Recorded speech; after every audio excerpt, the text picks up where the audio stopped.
Las mariposas también caminan, fragmento. Pero más allá de esta fantasía, ellas existían. Y el mariposario realmente podía llegar a ser un lugar despiadado donde imperaba la ley de los más fuertes. Por dentro era un caos, no lo que aparentaba su hermosa fachada, utilizada para esconder una realidad desconcertante. Hola mis amalgamados amigos, reciban un gran saludo y como siempre toda mi buena energía para ustedes. En esta ocasión estaremos hablando de un tema muy especial, de familia y discapacidad. Pero antes quiero enviar algunos saludos, por aquí tengo unos saluditos para todos mis voluntarios de Corazón de Amalgama, que ya ellos saben quiénes son. Para el amigo Pedro Cervantes, en México. Para Gustavo González Torrijo, en Bolivia. Para el Foro Internacional de Personas con Discapacidad. Para Lupita Gabriel, una persona que en estos días, no sé, dice Lupita Gabriel, pero como en las redes sociales no se conoce mucho, entonces siempre me ha saludado, siempre ha compartido mi trabajo, siempre me ha dado like, entonces mucho gusto para quien se identifica como Lupita Gabriel. Para Oniel Quis García, creo que pronuncié bien el nombre, mi amigo, Oniel Quis García, un abrazo para ti. Para un grupo de hace poco que me permitió, no me rechazó una publicación que envié que se llama Mi Vida en Muletas. Para la Fundación Cali pero con Y. Para el Grupo de Superación y Discapacidad. Y para el Centro de Vida Radio de Gestión Social de la Alcaldía de Barranquilla. Un saludo para todos y muchas gracias. Entonces bien, vamos a nuestro tema de hoy, es familia y discapacidad. Les decía que es especial porque todos sabemos que la familia es la base de la sociedad, de todas las sociedades, y es la base también para las personas. Son los cimientos, si se quiere, hablando así, de los seres humanos. Los seres humanos nos formamos casi siempre en una familia. Entonces, por eso les decía que es un tema especial. No es verdad, piensan ustedes que si hay algo que hace que una familia se ponga a prueba, es la discapacidad. Y entonces, para la discapacidad también, para la discapacidad como para muchos otros aspectos, en gran parte la familia es determinante. La familia es determinante y muy importante en la aceptación de la persona, en su desarrollo, en la superación de la discapacidad. La familia, ¿verdad? Entonces, no hay algo que más ponga a prueba a un núcleo familiar que una discapacidad, porque es algo muy difícil de enfrentar, y la discapacidad no la enfrenta solamente, ténganlo por seguro, quien la vive. La persona en condición de discapacidad no solamente, todo su entorno familiar se ve influenciado por esta condición. Entonces, entre los mismos integrantes de la familia hay muchas maneras de mirar la discapacidad. Entonces, por eso yo quise esta noche hacer un resumen y dividí estos grupos para no hacerlo muy extenso, porque ustedes, siempre les repito, no me gusta aburrir mucho. Entonces lo resumí en 3 grupos familiares.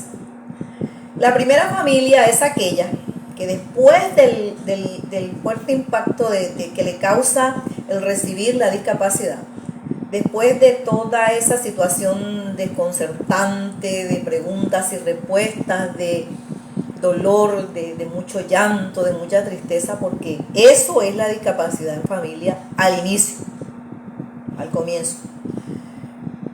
Y se ha escrito mucho acerca de la discapacidad, pero ninguna familia, les repito, está preparada para recibir a una persona en condición de discapacidad o que la discapacidad llegue a su familia. E incluso con todos los avances científicos que encontramos hasta el momento, que día a día van más avanzados, en el caso de los niños en gestación, ya los especialistas pueden determinar qué tipo de discapacidad tendrá. cuál será su comportamiento, cuáles son los pasos a seguir para su desarrollo. E incluso llegan a realizar correcciones dentro del vientre de la madre. Y más allá, llegan a determinar si es absolutamente necesario interrumpir el embarazo. Todos estos avances han sido logrados. Y aún así, yo tengo la certeza que ningún padre está ni estará preparado para la discapacidad de uno de sus hijos, ni la familia en sí. Entonces, bien, mi primer grupo familiar es aquel que después de ese impacto causado por la noticia de la discapacidad, empieza su periodo de aceptación. Empiezan a aceptarlo y bueno, dicen está bien, vamos a ayudar a la persona, vamos a tenerlo en la familia, vamos a estar con esa persona. Puede ser recién nacido o ya una persona adulta. En lo que se presenta la discapacidad, ustedes saben que es o de nacimiento o por algún accidente o por la edad, diferentes cosas, ¿verdad? Hay discapacidades adquiridas, yo creo. Entonces, cualquiera que sea esta situación, la familia, este grupo familiar, que yo hice el resumen número 1, se pone todo en torno de la persona, o del niño, o del adulto. Pero entonces, esa aceptación y trabajar por esa persona no es del todo positivo. Porque entonces no permiten que la persona se desarrolle, no la dejan avanzar, no la dejan aprender por sí misma, todo se lo quieren solucionar. La aman tanto que ese amor lo asfixia a la persona y no la deja avanzar, la detiene. Antes de favorecerle, lo que hace es perjudicar ese amor. Entonces yo preguntaba, porque yo les comento que para estar en este momento aquí hablando con ustedes, yo trato de no venir a hablar porque sí, ¿verdad? Sino que yo trato de documentarme. Y yo ahora de adulta tengo mucho contacto con especialistas, de psicólogos, terapistas y todo eso, porque yo estoy tratando de trabajarme muchos comportamientos adquiridos, muchas cosas que aún tengo establecidas que quiero, si no eliminar de mí, sí saberlas manejar. Tengo muchos rezagos todavía de muchas cosas relacionadas con mi condición que aparentemente he superado, pero no. Entonces todos esos acondicionamientos mentales, le llaman ellos, he tratado de irlos superando con la ayuda de especialistas. Entonces le preguntaba yo a una de ellas que esto por qué sucedía. Entonces me dijo que esto se le conoce como errores de amor, errores cometidos por amor. Errores que son justificados por el inmenso amor que se le tiene a la persona, en este caso a quien está en la condición de discapacidad. Yo concluí con mi especialista que yo soy una sobreviviente de esos errores de amor. Conmigo se cometieron muchísimos errores de amor. Muchísimos. A mí se me amó mucho y se cometieron errores de amor. Y aún sigo teniendo muchos rezagos y muchas secuelas que llaman de esos errores de amor, ¿verdad? Pero entonces cuando yo era niña y era adolescente, yo estaba con mi familia y a veces les confieso que no entendía. Pero ahora que ya soy adulta, ya casi en la posteridad de mi vida, yo entiendo y considero a mi familia y cada día los amo más, porque es que ellos tuvieron que enfrentar una situación difícil. A mi familia como tal, y yo siempre les hablo de mi historia, no les tocó nada fácil. Mi familia tuvo que enfrentar así de golpe la discapacidad doble y al mismo tiempo. Porque les cuento, mi familia, yo nací en el mes en que yo nací y en el mismo año, o sea, con una diferencia creo que de días, todavía no tengo claro cuántos días porque apenas nací. Yo nací con mi discapacidad y en cuestión de días, un tío mío, joven y muy hermoso, porque ese hombre llegó hasta la edad mayor y era un hombre precioso físicamente. Entonces, bien joven mi tío, en una edad muy temprana, sufre un accidente devastador. Un accidente que yo en tiempos más adelante, cuando empecé a crecer, escuchaba que decían que no sabían cómo ese hombre estaba vivo. Entonces yo ahora entiendo, a mi familia no le tocó fácil. Entonces por eso cuando aparecen todas esas cosas así que me desconciertan y eso, yo empiezo a pensarlo, es que ellos no podían actuar de otra manera. Antes, por el contrario, para mí son increíbles. Para mí tienen la admiración mía eterna, porque es que dos circunstancias, aunque bueno, en la universidad llegué a conocer una familia que tenía una discapacidad visual y eran todos. Pero entonces yo hablo de mi familia y yo lo viví. Cuando yo empecé a crecer, yo viví todo el sufrimiento y el dolor que mi familia tenía en esa circunstancia. Miren que nosotros llegamos a ser muchas veces, más de una vez, objetos de burla de alguno del entorno porque teníamos las dos discapacidades en la casa. Y yo sabía y sé que eso afectaba a toda la familia. Y que eso se superó porque fueron grandes personas y lograron avanzar, pero no es fácil. Porque no todo el mundo enfrenta una situación como la que mi familia enfrentó. Pero entonces, ¿qué pasa en este grupo familiar? Y específicamente, afortunadamente y para mi felicidad, en mi familia. Sucede que entonces mi tío por su parte y yo que fui creciendo. Entonces, la persona en condición de discapacidad de estos núcleos familiares a veces, en numerosas ocasiones, la misma persona en condición de discapacidad va aprendiendo, va haciendo su camino, se va adaptando, se va aceptando y va forjando, entendiendo su situación y va llevando a su familia a entender su condición. Y eso afortunadamente en mi familia pasó. Mi tío por su lado avanzó mucho, siguió con su discapacidad y se convirtió prácticamente en un líder natural relacionado con los deportes, con el fútbol. Tuvo varios equipos de fútbol muy exitosos en el sector. Es más, hoy día ya él no está en este plano y mi tío es recordado de muy buena manera por muchas personas. O sea que él fue un referente, con toda su discapacidad fue un referente. Y pues yo también avancé y de pronto le indiqué a mi familia el camino a seguir. Mi familia lo aceptó y estuvieron ahí, especialmente mi madre, apoyándome en todo, acompañándome siempre, pero no cortándome la libertad ni evitando que yo hiciera lo que iba a hacer. Mis decisiones, correctas o incorrectas, equivocadas o no, las tomaba yo. Entonces yo a mi familia y a mi mamá especialmente les enseñé ese camino cuando empecé a aprender quién era yo. Y entonces bien, todo se entendió y mi mamá entendió su parte y nos tomamos de la mano ella y yo y seguimos avanzando ya con el camino corregido, siempre ella apoyándome, entendiéndome en todo y llegamos muy lejos hasta aquí, hasta donde estoy ahora hablando con ustedes, porque siempre les digo y lo reconozco y todo el tiempo se los digo en los demás videos, en todos mis trabajos, yo fui y soy por mi mamá, ella, yo no entiendo cómo ella logró hacer de mí lo que yo soy. Yo a veces me sorprendo, porque yo digo, pues ella entendió que no podía limitarme, que si ella me quería, su amor tenía que ser un amor sano.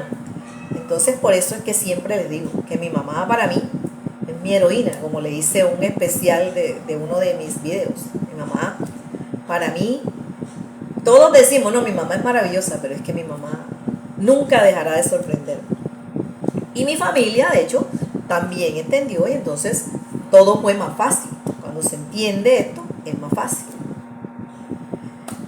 Otro grupo familiar, el segundo grupo familiar que saqué mis conclusiones, es aquella familia que también, al igual que la primera, después de toda esa conmoción que causa el diagnóstico de una condición de discapacidad,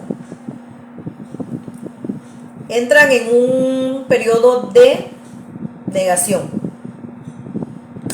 No aceptan la condición de la persona, buscan curas mágicas, buscan remedios que van a revertir un diagnóstico que ya es definitivo, dicen que hay equivocación, en fin. Y si son los niños, ese es yo conozco más de eso porque trato con niños. Yo en los 30 años que tengo o más de estar educando, yo observo al niño y consulto con la psicóloga todo eso porque yo sé cuáles son las señales. Entonces cuando yo veo algo, y si se le dice al padre, como les contaba en otro video, los padres algunos entran en una negación completa. Sé que no. Entonces se inventan historias como que los niños son hiperactivos, como que, sobre todo en las discapacidades aquellas que no son obvias, que son más bien cognitivas, como algunos síndromes y eso. Se empeñan en tenerlos en colegios regulares, entonces se inventan historias que el niño es desordenado, que el niño es hiperactivo, que los profesores le tienen rabia. En fin. Cantidad de historias para no aceptar que hay una condición de discapacidad, ¿verdad? Entonces, después caen en el proceso de aceptación, pero es un proceso de aceptación completamente negativo. Un proceso de aceptación que se convierte en algo que no es bueno, porque entonces, a esta altura ya, en muchas familias, como les dije al comienzo, han quedado separadas, porque hay mucho miedo. Entonces, alguna parte de la familia, si son padres, de pronto uno de los padres se aleja porque no se siente capaz de enfrentar todo lo que representa la discapacidad de un hijo o de la persona que está. A veces la pareja, uno de los dos se va porque no se siente capaz, no es capaz y tiene mucho miedo ante la incertidumbre de todo lo que trae una discapacidad. Y es entendible, porque mis amigos, todos tenemos derecho a tener miedo y a salir corriendo. Pero entonces la persona queda allí prácticamente como sin norte, todo se le va al piso. Entonces, quienes se quedan con esa persona, en algunos casos, porque no vamos a generalizar tampoco, porque hay familias que sí lo hacen bien. Estoy hablando de este tipo específicamente de familia. Entonces, los que se quedan con la persona o con el niño, al igual le solucionan todo, pretenden llenar todos los vacíos que haya con cosas materiales. Todo cosas materiales. Le dan lo que pide, lo que no pide, hacen todo lo que el niño, lo que la persona quiere, se convierten prácticamente en esclavos de ellos, trabajan solamente para darles lo que quieren. Entonces llega muchas veces la persona en condición de discapacidad, incluso el niño, se da cuenta de esta situación y se aprovecha. Les repito, no todos. Se aprovecha y convierte esto como una especie de chantaje.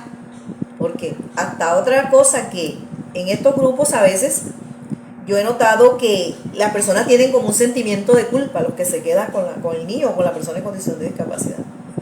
Entonces no les prohíben nada por ese sentimiento de culpa. Y lo he notado esencialmente en alumnos que he tenido. Por ese sentimiento de culpa que no sé de dónde sale, porque yo digo que si hay algo en lo que nadie tiene culpa es en una condición de discapacidad. Entonces, ya tendríamos que entrar a analizar todos los casos y es que no creo que haya responsables. Entonces, por eso, la persona, incluso el niño, se aprovecha de eso y convierte eso en un chantaje. En un chantaje que entonces pobrecito, que entonces la lástima, que entonces una lástima tan extrema que termina perjudicando en gran manera a esa persona. Porque es que todo el tiempo no van a estar. ¿Y a quién se le complica todo cuando empieza a crecer? Que ya de pronto los padres no están en este plano para darle todo lo material. De pronto las personas que lo tienen ya no pueden hacer nada por ellos. Porque como le dieron todo, pero todo material. Pero no los pusieron a estudiar, no les enseñaron un arte, no los enseñaron a enfrentar la vida por sí mismos, sino siempre a solucionarles todo. Y que conste que les estoy hablando de aquellas discapacidades que pueden llegar a ser funcionales y a ser útiles, porque todos sabemos que hay discapacidades que son tan difíciles, si se quiere, que la persona depende toda la vida de los demás. Pero les estoy hablando de aquellas discapacidades, como en mi caso particular, que es física. Hay discapacidades físicas y yo he conocido historias de personas cercanas con discapacidades físicas que cuando son niños lo tienen todo, cuando son adolescentes mucho más, cuando llegan adultos a una cierta edad lo tienen todo y nunca aprenden nada. Nunca aprenden a hacer algo que les dé, así sea una mínima posibilidad de su sustento. No aprenden porque no quieren y la familia tampoco, en su lástima, en su amor tan exagerado y en esa culpa que sienten, porque creen que siempre van a estar y le van a dar a todos. Y yo he sido testigo de personas que han vivido así y cuando llegan ya a la edad avanzada, no les ha quedado otra alternativa a muchos que la mendicidad, porque como estaban acostumbrados a que todo se les diera. Y no, mis amigos, una discapacidad no es sinónimo de inutilidad. Una cosa es tener una condición de discapacidad y otra cosa es ser inútil. Entonces, ojo con eso. Porque entonces estas personas se convierten en una carga para su familia y para todo su entorno familiar y esa no es la idea. Si la persona tiene una discapacidad que le permite avanzar, que le permite ser funcional, ser útil, que puede trabajar, puede estudiar y puede conseguir al menos una parte de su sustento, debe hacerlo. Pilas con eso las personas en condición de discapacidad que puedan hacerlo, porque al final no pueden convertirse en una carga para su familia. No, eso no. Yo sigo con mis cuentos y mis historias mías, que siempre les hablo de mí. Yo tengo mi familia y tengo 3 hermanos, 2 hombres y una mujer. Y les cuento algo, mis hermanos me aman, yo los amo, ellos se preocupan extremadamente por mí, yo me preocupo por ellos, pero la preocupación de ellos no es el hecho que yo sea una carga, es una preocupación de amor, pero tranquila, sana. No es que yo esté pegada de ellos con una carga constantemente porque yo no soy una carga para ellos. Y yo sé que ellos lo saben, porque yo en el momento en que yo sienta que los necesito, yo los voy a encontrar y ellos a mí. Pero entonces no es como una carga. Y ojo, que hay mucha gente en condición de discapacidad que pudiendo hacer algo por sí mismo se convierte en una carga que entonces tenla tú, ¿no? Tenla tú. Y entonces, ojo con eso. Que eso empieza cuando uno es joven, porque ya cuando después llega a la ancianidad ya no puede hacer nada en lo absoluto. Ojo con eso, que hay muchos casos dolorosos en los que la persona tengo una discapacidad, e incluso hay quienes no tienen, no, que me den todo, que mi familia me dé todo y cuando ya tu familia no esté. Entonces a mí eso me sucede, yo considero y sé que mi familia sabe, mis hermanos especialmente, que yo no soy una carga para ellos. Ellos me quieren y se preocupan por mí, les repito, de una forma sana y tranquila. Y yo el día que los necesite yo los voy a buscar y sé que ellos van a estar ahí como yo para ellos. Pero ellos no tienen esa angustia de que ya no tiene esto, que llévala para allá, que ellos me quieren y yo los quiero, pero de una forma tranquila, sin la angustia de pensar que soy una carga y un problema para ellos. Estoy segura de eso. Miren que ni de mi hijo. Y yo estoy segura que mi madre se fue de este plan tranquila, sabiendo y segura que yo era una persona autosuficiente. Ella sabía cómo me dejaba. Porque es muy triste, a veces yo veo ancianos que no se dan por vencidos. ¿Por qué? Porque tienen un hijo, una hija, cualquiera persona de su familia en condición de discapacidad y el miedo que les da es irse y dejar a esa persona porque no sabe dónde va a quedar, porque esa persona no aprendió nunca, pudiendo hacerlo, les repito, porque pueden hacerlo pese a su condición, a defenderse por sí mismo. Yo les digo, ni de mi hijo. Yo tengo un hijo de 24 años, lo amo, él me ama. Yo le escribo por ahí que es mi fan número 1. Él me colabora en todas mis locuras, en todas, porque si yo invento esto, él siempre me está apoyando y todo eso. A veces se molesta porque me dice, bueno, pero ¿por qué no me dice? No, pero es que hay cosas que puedo hacer por mí misma. Yo no, tú tienes tu vida, yo tengo la mía. Porque es que yo, con mi condición de discapacidad, parí mi hijo para que fuera libre. Yo en ningún momento puedo chantajearlo ni decir, no, porque yo tengo una discapacidad, tú tienes que estar atado a mí. Mi hijo tiene que ser libre y eso yo lo entiendo. Entonces, ni siquiera soy una carga para mi hijo. Entonces, ojo con eso. Entonces, en estas familias pasa eso. Aunque no podemos hacerlo general, no generalicemos. Porque yo he conocido casos de personas que no tienen a nadie y que le han dado esta crianza así como les estoy diciendo, que prácticamente han querido convertirlos no en discapacitados sino en inútiles y las personas no se dejan. La persona llega un momento de su vida en que dice, no, yo no puedo seguir así, yo quiero estudiar, quiero trabajar, pese a mi condición y a que mis familiares tienen medios para ayudarme o quieren darme todo, no. Entonces hacen su vida y son las excepciones, porque también hay excepciones, no podemos decir que todos actúen de la misma manera. Vamos a avanzar. ¿Quién está por allí? Saludos. Bien, seguimos avanzando. El tercer grupo es aquellas familias que todos, yo creo que todos admiramos estas familias.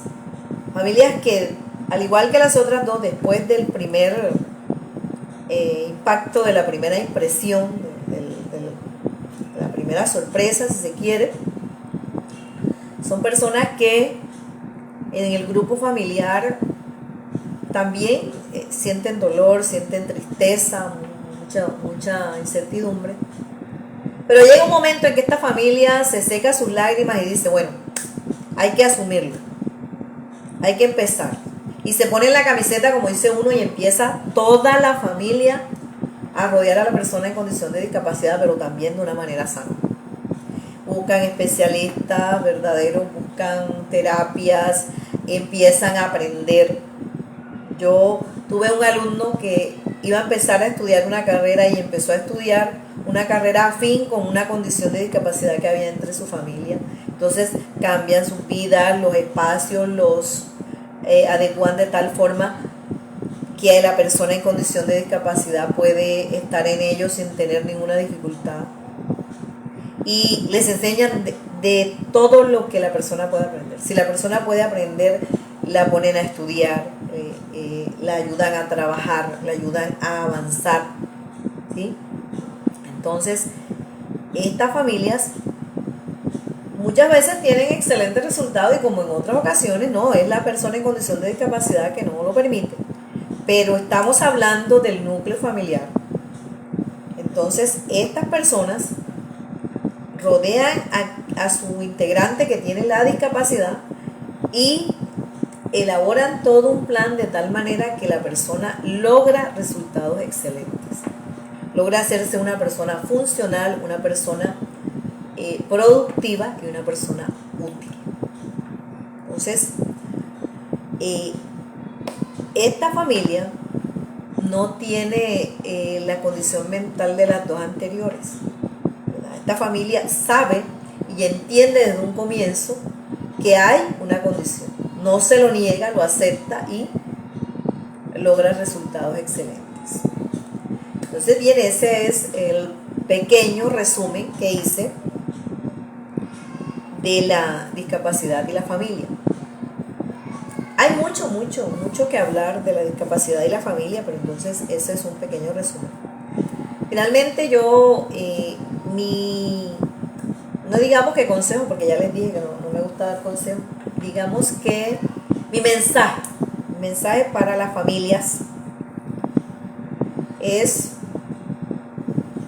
yo sé que no es fácil, sé que yo más que nadie sé que es una discapacidad dolorosa, una discapacidad desconcertante. Yo muchas veces no entiendo, muchas veces entro en angustia, muchas veces me siento bien, otras siento mucha rabia, siento mucha impotencia, pero todo eso es propio de los procesos que se van avanzando. Y les aseguro, la discapacidad no es fácil, es muy dolorosa. Hay quienes me dicen, pero es que tú hablas de mucha tristeza, de mucho dolor, y es que eso es la discapacidad, que se supere, que se avance y que logremos ser felices, sí, pero no es sencillo.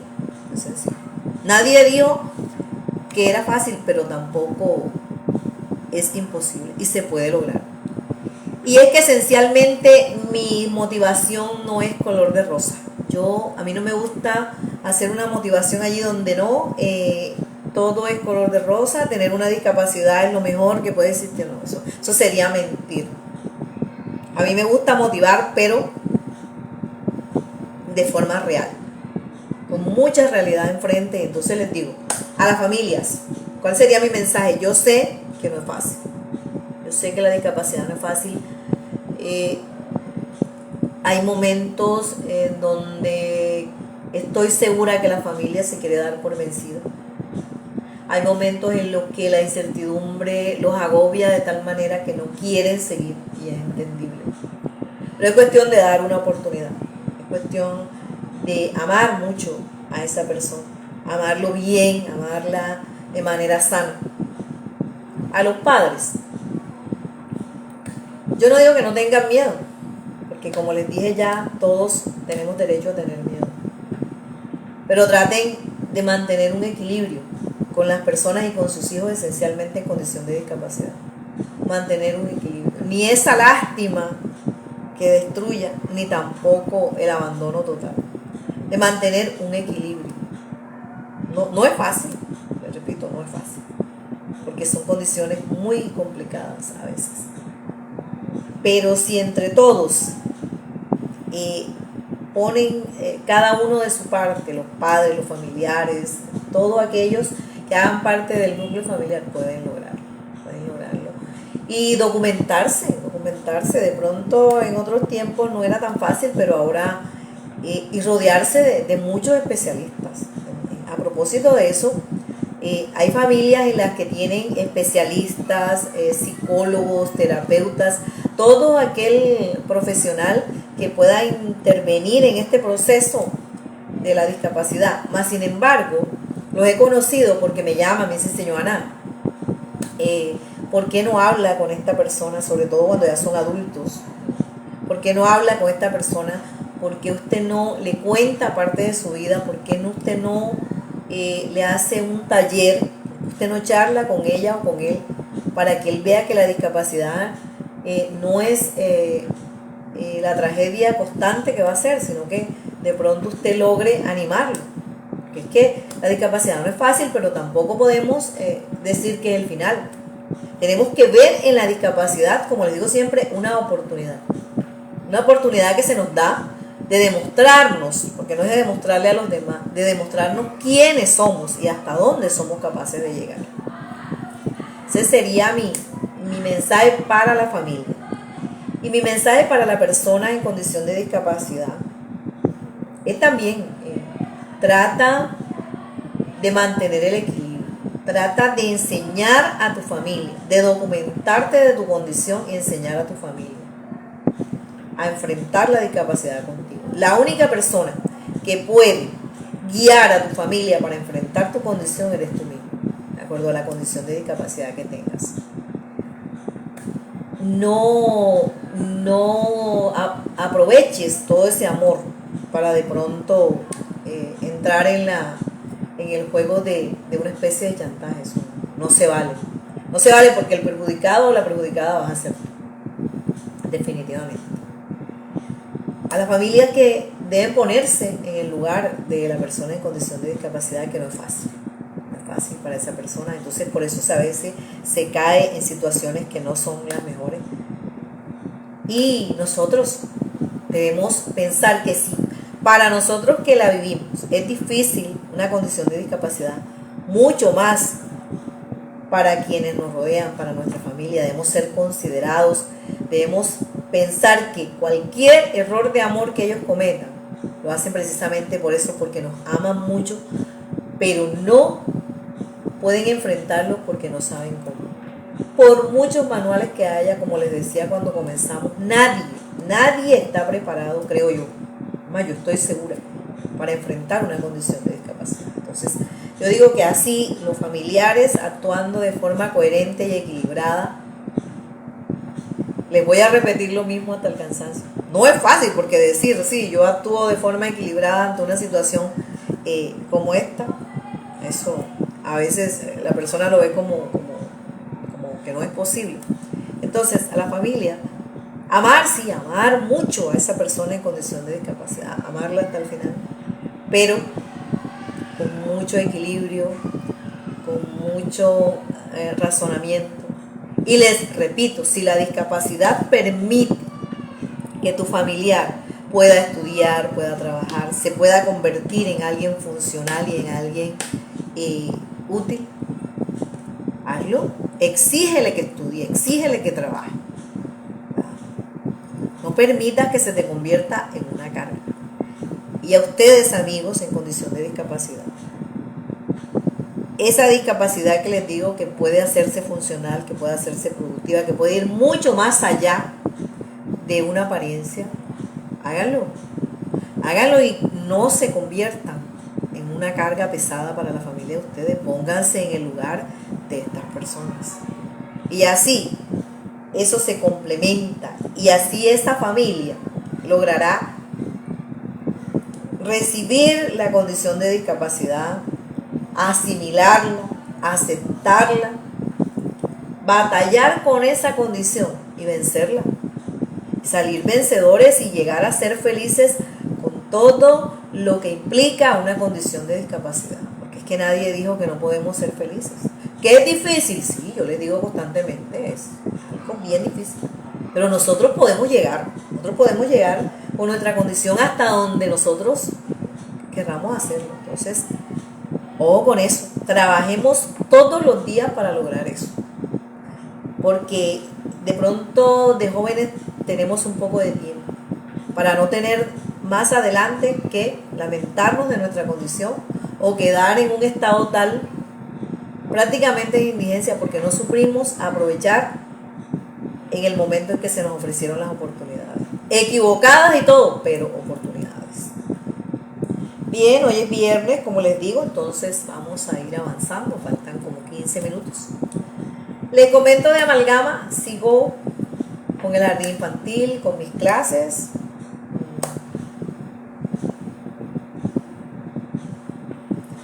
Sigo preparando lo de la conferencia, pero ahora hay una cantidad de agentes externos que, entre ellos el COVID, que sigue avanzando. Entonces, como les decía la semana pasada, ¿no? Hay que ir un poco con calma. He estado pidiendo donaciones en los zapatos, la ropa y todo eso.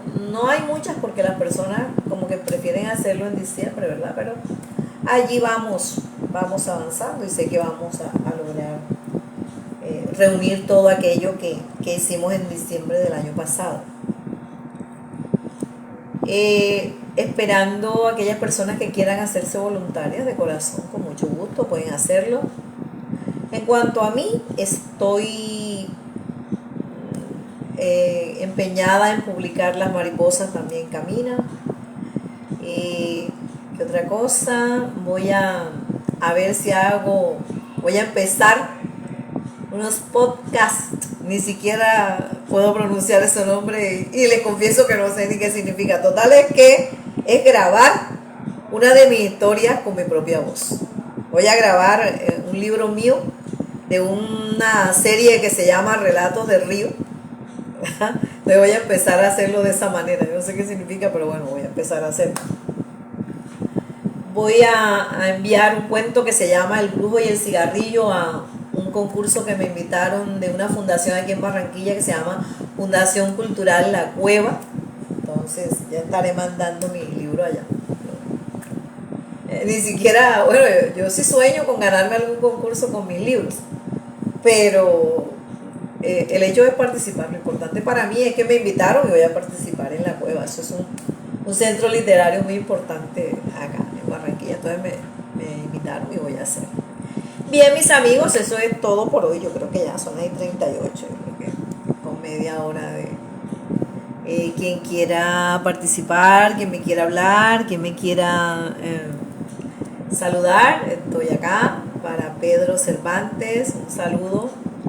Para México, para mi amigo de Bolivia, para los de el Foro Internacional de Personas en Condición de Discapacidad. Y bien, este resumen lo hice para que habláramos de nuestra familia, porque como les decía, la familia es algo muy, muy importante, muy trascendental. Es un factor muy importante en cuanto a nuestra condición. Bien, hoy es viernes, como siempre. Quiero que descansen, quiero que hayan logrado toda esta semana